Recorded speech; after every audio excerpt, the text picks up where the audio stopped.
There are some very basic things you could do right now to get your financial house in order, increase your net worth, and get on the path to being financially free.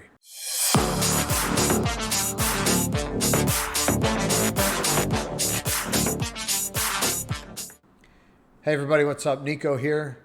Recently I read an article about 6 ways to increase your net worth. Now all the things listed on here are very basic. They're very good things that anyone could do to get your financial house in order and increase your net worth. So let's start with number 1. Build an emergency fund. This is huge. You never know what's coming around the corner. Your air conditioner breaks in the middle of summer, water heater goes down, your car, you got to take it in, it costs you a couple grand. Or it could be something bigger. Let's say a virus spreads across the world and shuts down the entire world economy, including your job. I know, I'm kidding. That would never happen. But you want to have money set aside, a savings account, a money market account, whatever your bank offers, money that's not in your checking account that you're going to be using every day. So the amount is really up to you. Some people say 3 months expenses, some say 6.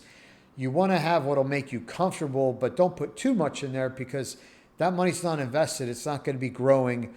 You're not necessarily going to be increasing your net worth with simply an emergency fund. Number 2, reduce your debts. Another big one. A lot of people drowning in debt today, mostly credit card debt. The worst kind of debt you could have is credit card debt because the interest rates are higher than just about anything else. So you want to pay down those debts.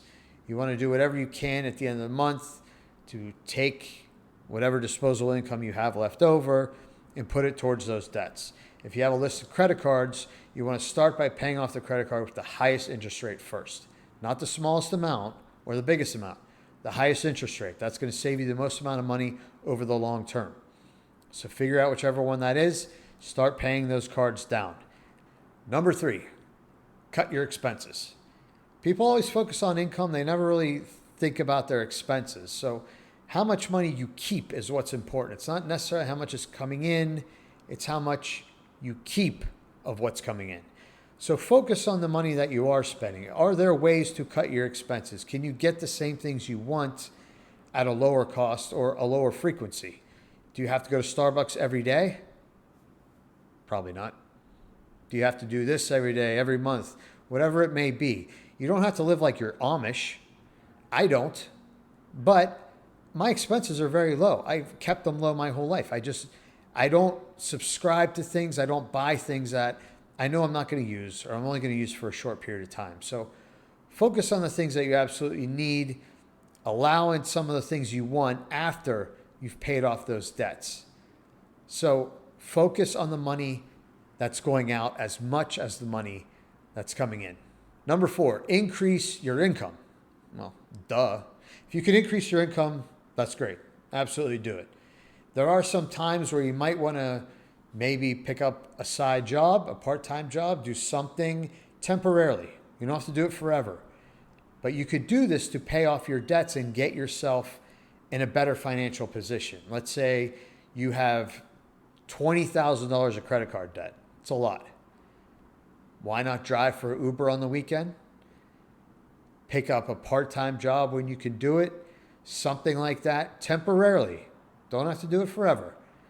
I did this myself. I really wanted to pay off my mortgage. This was years ago. So I took on new clients. I worked a lot more than I normally would. I did it for about 1.5 years. And I made enough money that when I got to that point, I paid off my mortgage and I cut my hours back to where I was. So don't be afraid to take a little bit of a hit. Go out of your way. Do something extra to increase your income, to pay down debt, or to invest, to do something to kickstart your financial independence. Number 5, my favorite, invest wisely. You want to invest money for long-term growth. It's really difficult to ever be financially free if you're not investing money. If you have some rich uncle who's going to die and leave you a ton of money, awesome. But for most of us, and most of you watching, that's not going to happen. So you want to invest money because it's the only thing that's going to give you a compounded rate of return on what you invest. So you invest money for 2 reasons. You want the greatest amount of return with the least amount of risk. So you're going to put your money in things that are going to do that for you. In the stock market, I prefer ETFs, exchange traded funds. You could also invest in individual stocks if you choose to go that route, but just invest in something. Put your money in something that's going to give you a rate of return and compound your net worth every year. Just a simple S&P 500 index fund will give you 12% growth every year. If you invest $500 a month in the S&P 500 in 25 years, you'll be a millionaire. And number 6, protect your assets. Now, when you're first starting out, this is not something you're probably even going to think of, but at some point later, when you have some money, you want to think about the assets you have. So that could be things like estate planning, which involves taxation. So if you don't have a whole lot of money, you're investing in whatever you choose to invest in, you're probably not paying attention to the tax treatment because you don't have that much to begin with anyway. So the taxes are minimal. But as I said, when you get into areas where you have more money, maybe broader investments, you want to start looking at how they're taxed. Because remember what I said earlier, it's not how much money you make, it's how much money you keep. So you want to look into that. Also estate planning, there are things, if you really get into the higher echelons of finance and you have significant others, then you might want to look at other things in estate planning, like setting up an irrevocable trust or a living trust, a living will. You might want to do things like that, have beneficiaries so that if something happened and you died or you became incapacitated or disabled, you have already set your money in motion. You set it to the people or organizations where you want it to go. So those are the 6 things.